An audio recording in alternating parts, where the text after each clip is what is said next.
அந்த சோத்துல கல்லுன்னு ஒரு சீன் இருக்கும் ம், கவுண்டமணி ம், இது. ம், ம். அப்போ வாசன் ஹவுஸ்னு ஒன்று இருந்துச்சு, அங்கே தான் எடுத்தோம். நான் தான் அசோசியேட் டைரக்டர், ஆ, சுராஜ் இருந்தார். சரி. அவரோட சேர்ந்து நானும் அந்த கதையில எல்லாம் எல்லாமே அதை ரெடி பண்ணோம். சரி.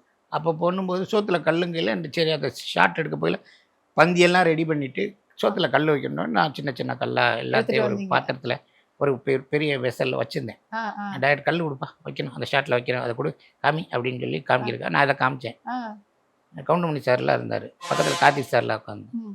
கல்லை காமிச்சோன்னே இது வேணாம்ப்பா, ஆ. ஒரு முழு பிரிக்கு முழு செங்கல் செங்கல். எட்டு. நான் சொன்னேன் செங்கல் ஒன்று எட்டுவா அப்படின்னாரு. அப்படி எட்டு வந்து அப்படியே சோத்துக்கு நடுவில் வச்சார். வச்சுட்டு அவனே கவுண்டமணி பார்த்தாரா சூப்பரு அப்படின்ட்டு, ஆ.